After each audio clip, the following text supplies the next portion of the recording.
যাদের জন্য করি চুরি তারাই বলে ভাবা যায়। আজ আমার গোবিন্দ এত সুন্দর খেলা খেলছেন, এর কারণটা কি এবার আমরা একটু শুনবো। মা একদিন নির্জনে বসে গোবিন্দ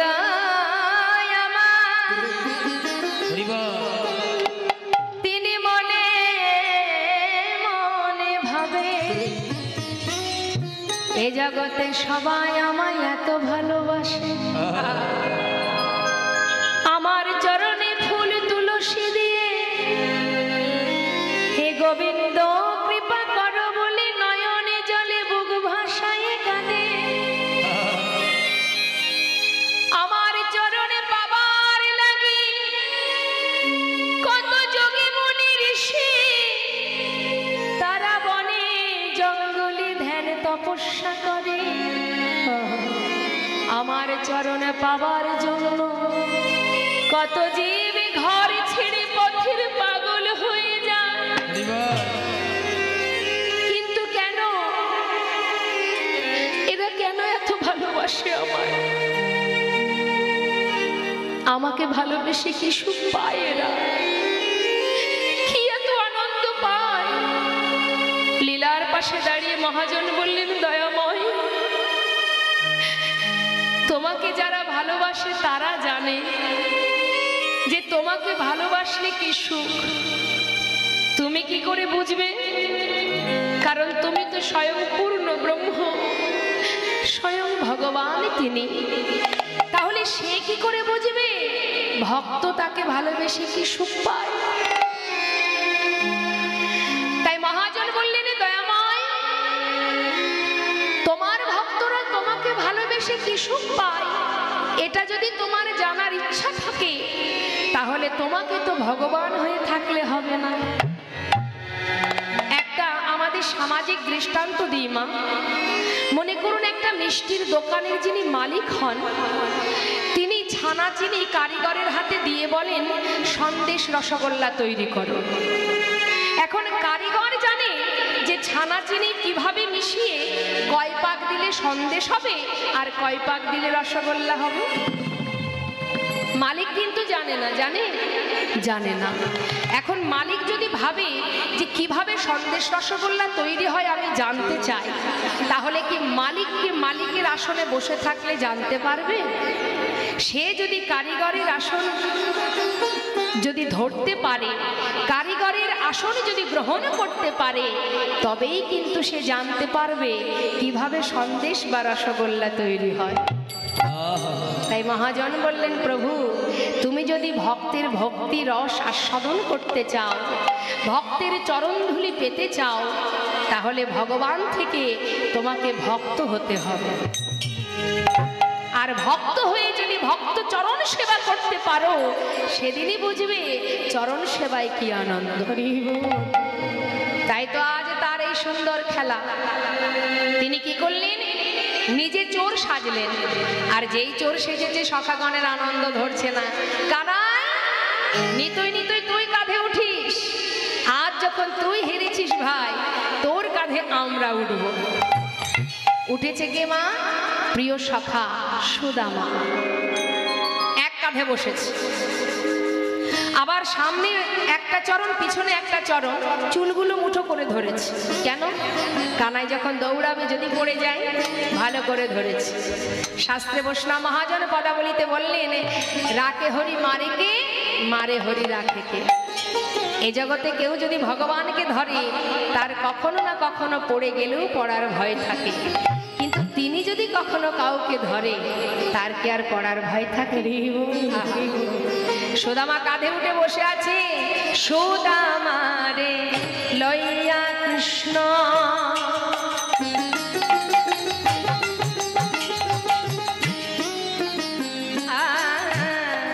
করিল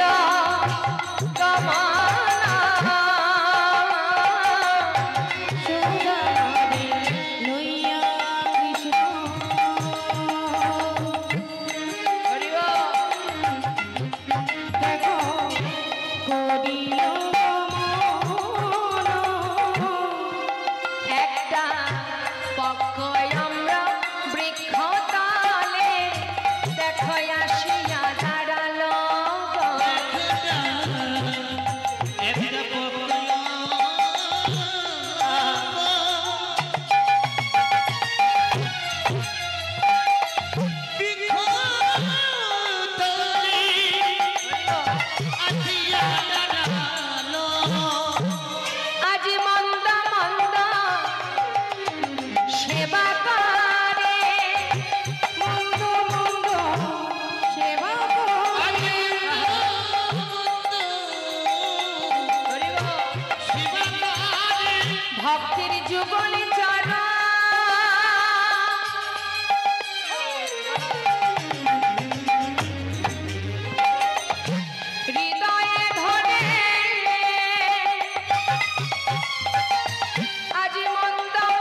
এ আর ভাবতে হয় কি না হয়, আজ নয়ন জলে চরণ ধোয় দিয়ে।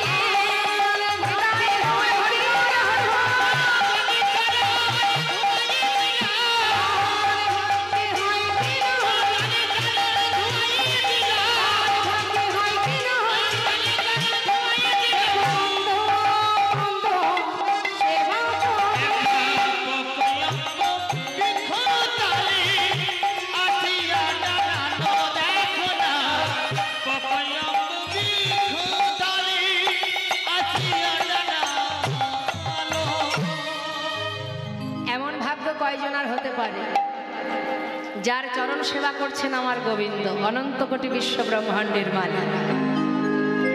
এমন ভাগ্য কয়জনার হতে পারে যার রথের সারথি আমার অনন্ত কোটি বিশ্ব ব্রহ্মাণ্ডের মালিক। কিন্তু দেখো মা, ভগবানকে সবাই আমরা ভালোবাসি, ভগবানকে চিনতে পারা, ভালোবাসা একরকম, আর তাকে জানা বা চেনা এটা কিন্তু অনেক আলাদা। চিনতে পারে কয়জনা? অর্জুন এত বড় ভক্ত হয়ে সে ভগবানকে চিনতে পারেনি।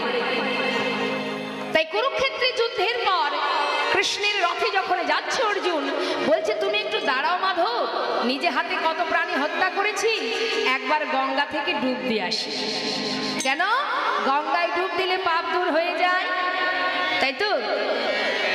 যার চরণ তলে গঙ্গা যমুনা সরস্বতী ত্রিবেণী বিরাজমান, যার চরণ ধরলে গঙ্গা যমুনা সরস্বতীর পরশ হয়ে যায়, তার চরণ না ধরে গেল গঙ্গা স্নান করতে। তাহলে বাবা, ভালো তো সবাই বাসি, আপনারাও ভালোবাসেন, ভালোবাসেন তো? তা কি সেবা দেন ভগবানকে? ভালোবেসে কি খাওয়ান?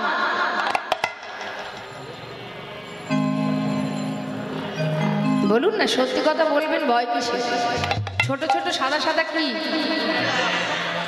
কটা করে দেন? একটা?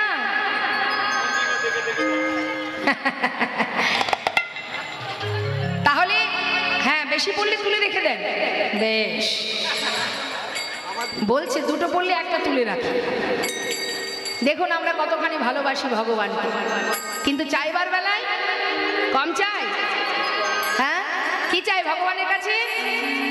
রূপং দেহি, যশং দেহি, পুত্রং দেহি, জয়ং দেহি, ধনং দেহি।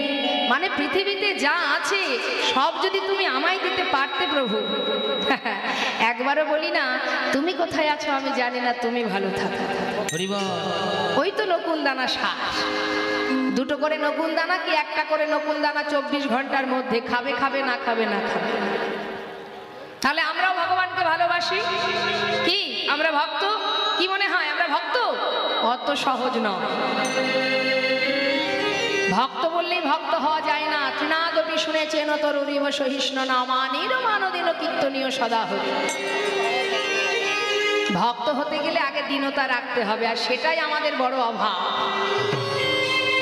এই দীনতাটাই আমরা মোটে সহ্য করতে পারি না। কি? দুর্বাঘাসের থেকেও নত হতে হবে। ভক্তের স্বভাব কি হবে?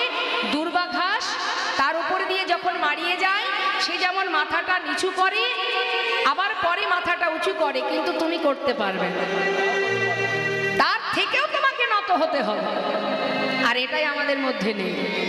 হ্যাঁ, যদি একটু মনে মনে ভাবি যে আমি ভগবানকে আসতে ভগবানকে সেবা দিচ্ছি, নামের মালা হাতে আছে, জপ করছি, ভগবানের সেবা করছি, তার ডাকছি, তাকে ভালোবাসছি, সব ঠিক আছে, কিন্তু তোমার মধ্যে যদি অহংকার থাকে যে আমি বড় ভক্ত, তাহলেই বিপদ।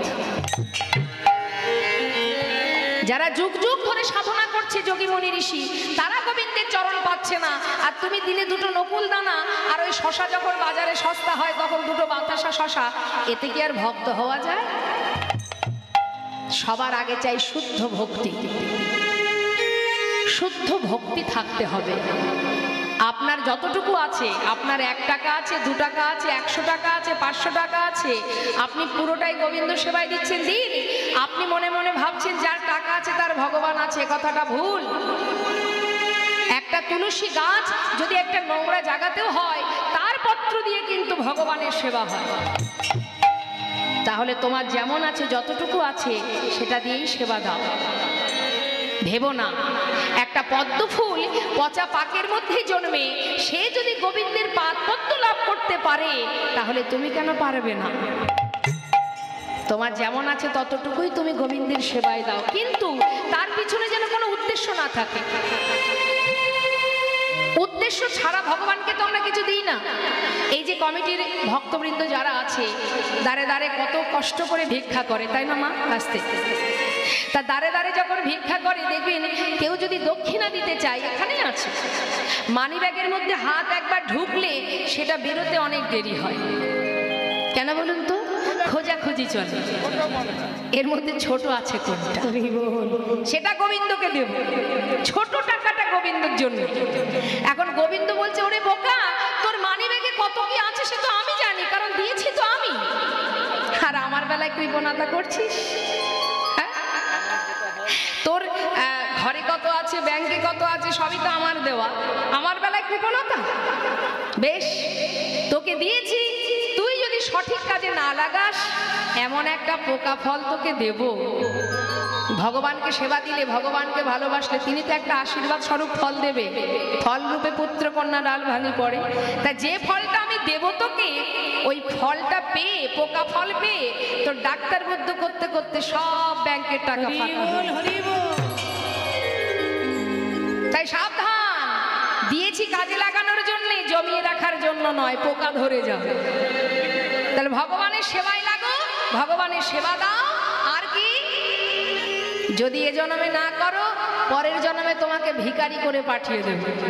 দাঁড়ে দাঁড়ে ভিক্ষা করে 2 পয়সা পাবে, তাতে সংসার চালাবে, বুঝবে জ্বালা কি, তাই তো? তাহলে ভগবানের সেবায় কখনো কৃপণতা করবেন না। আপনার যেমন আছে আপনি তেমনটাই দিন, যতটুকু আছে পুরোটাই দিন, তাতে দুঃখ নেই।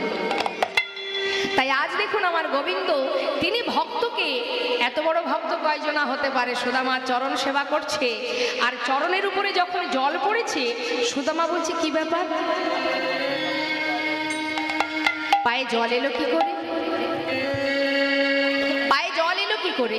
নিশ্চয়ই কানাইয়ের কষ্ট হচ্ছে। কানাই, একটু নামিয়ে দে তো ভাই। কেন? একটু নামিয়ে দে। যেই না নামিয়ে দিয়েছে মা, দেখছে কানাইয়ের চোখে জল। কানাই, তুই কাঁদছিস ভাই? বুঝেছি, তুই তো রাজার ছেলে, আমাকে কাঁধে নিয়ে তোর খুব কষ্ট হয়েছে, তাই না? কানাই, যে খেলা খেললে তোকে কষ্ট পেতে হয় সে খেলা আমরা আর খেলবো না। কানাইকে সঙ্গে করে নিয়ে সুদামা সখাগণের কাছে এলেন, কিন্তু এলে কি হবে মা, একটু একটু করে বৃন্দাবনে দুঃখ ঘনিয়ে এলো। ওই যে কংস মহারাজ, তিনি অক্রুরকে পাঠিয়ে দিলেন কানাইকে আর বলাইকে মথুরায় নিয়ে যাবার জন্য। দুইজনকে নিয়ে চলে গেল, আর গোটা বৃন্দাবন হাহাকার পড়ে গেল। যে যেমন করে ভালোবাসে তেমন করে কানাই কানাই বলে পাগল হয়ে যায়, সবাই কাঁদে। আর এদিকে কানাই মথুরায় গিয়ে কংসকে বধ করে সবাইকে উদ্ধার করে সে কিন্তু আর বৃন্দাবনে ফিরে যায়নি। সে গেল কোথায়? সেখান থেকে চলে গেল গুরু আশ্রমে, সন্দীপ মুনির আশ্রমে। আর যেই না সন্দীপ মুনির আশ্রমে গেল, এদিকে কৃষ্ণের প্রিয় সখা সুদামা, তার পিতা খবর পেল যে কৃষ্ণ নাকি গুরু গৃহে গেছে। এই খবর পেয়ে তার ছেলেকে সেখানে নিয়ে যাচ্ছে। শিক্ষার উদ্দেশ্যে আজ কাহায় চলিল,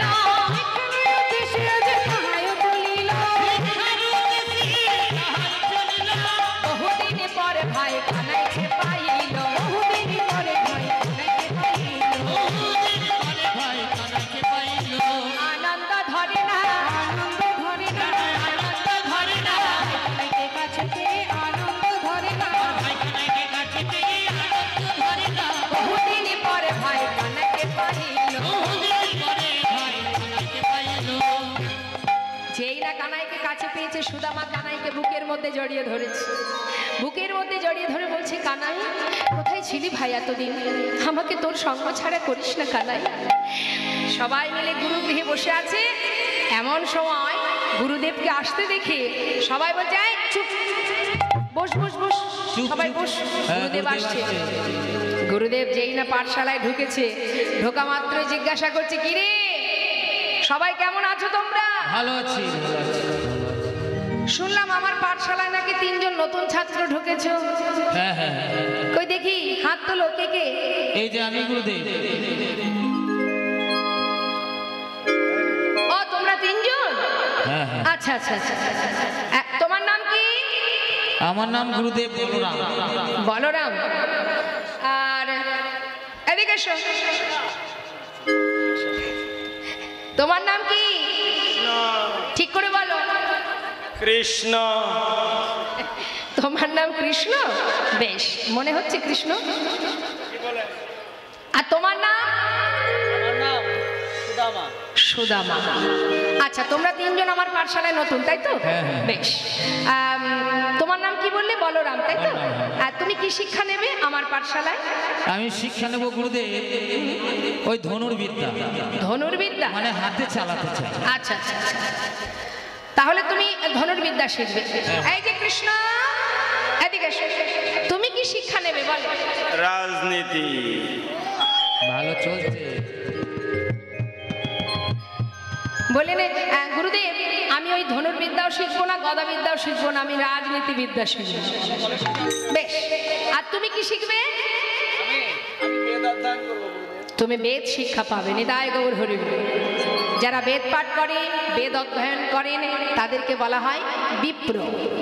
আর ব্রহ্ম জানন্তি ব্রাহ্মণ। শাস্ত্রে বললেন জন্ম জায়তে শূদ্র, অর্থাৎ যে কুলেই জন্ম হোক না কেন প্রথম তার পরিচয় সে শূদ্র। তারপর সংস্কারেণ দ্বিজ, যখন উপনয়ন হয় তখন তাকে বলা হয় দ্বিজ। দ্বিজ আরো একজনকে বলা হয়, সে হলো তাকে পাখিকে, দুবার জন্ম হয়। আচ্ছা, আর বেদ পাঠের ভবে বিপ্র, ব্রহ্ম জানন্তি ব্রাহ্মণ। তাহলে শিক্ষা গ্রহণ করবে। গুরুদেব পাঠশালায় শিক্ষা দিতে শুরু করলেন। মা শিক্ষা দিতে দিতে হঠাৎ গুরুমা ডাকছে, সুদামা। দেখুন, সুদামা যেহেতু বেদ পাঠ করে, বেদ শিক্ষা নেয়, সুদামাকে গুরুদেব বলেছেন তুমি কখনো মিথ্যা কথা বলবে না। তাই গুরুমাও কিন্তু সুদামাকে বেশি ভালোবাসে, যেহেতু সে কখনো মিথ্যা কথা বলে না। আর কানাই একটু দুষ্টুমি করে, মাঝে মধ্যে চুরি চুরি করে খাই বলে কখনো কখনো গুরুমা একটু তাকে বকতেন। কানাই মনে মনে ভাবে, মনে হয় গুরুমা আমার থেকে সুদামাকে বেশি ভালোবাসে। এদিকে কি হয়েছে, একদিন গুরুমা বলছে, শোনো সুদামা, ঘরে তো কাঠ ফুরিয়ে গেছে, যাও বন থেকে কিছু কাঠ কুড়িয়ে নিয়ে এসো। তবে একা যাবে না, সঙ্গে করে কানাইকে নিয়ে যাবে। 2 ভাইকে পাঠিয়েছে, সঙ্গে করে কিছু ভিজে ছোলা সুদামার আঁচলে বেঁধে দিয়েছে। বলেছে যখন খিদে পাবে তোমরা 2 জনে সমান ভাগে ভাগ করে খাবে। এবার 2 জনে যাচ্ছে মা বন মাঝে কাঠ কুড়াতে। 2 জন যাচ্ছে, কে কে? কৃষ্ণ আর সুদামারে পাঠাইল বনে।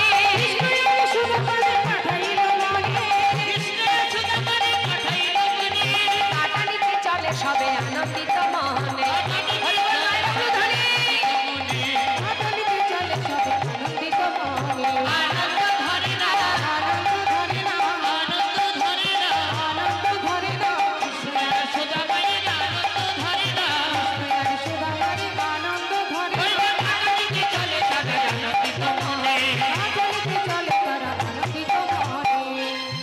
বনে গেছে কাঠ কুড়াতে, হঠাৎ প্রচন্ড ঝড় বৃষ্টি।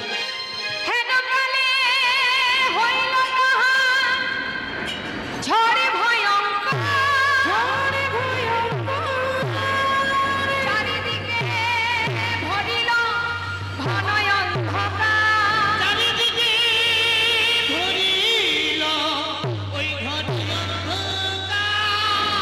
সুদামা, সুদামা, সুদামা।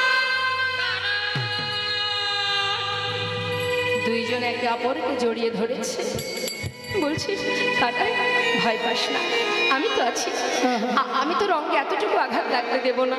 হরি যত ঝড় যত তুফানই হোক না কেন, আমি তোকে কথা দিচ্ছি, যত কষ্টই হোক সমস্ত আঘাত আমি আগে সহ্য করব, তারপরে তোর অঙ্গে আঘাত দেব। তুই ভাবিস না একটা গাছের ডাল ভেঙে পড়লে আগে আমার গায়ে পড়বে, মানে এমন করে জড়িয়ে ধরেছে, একটা ডাল পড়লে আগে তার গায়ে পড়বে, তারপরে কানার অঙ্গে লাগবে, এমন ভাবে জড়িয়ে ধরেছে। আহা, কিছু সময় পর দুই ভাই উঠে বসেছে এক গাছের ডালে। এবার কি হলো দেখুন মা, গাছের ডালে বসে আছে, কানাই বসেছে নিচে, সুদামা বসেছে ওপরে।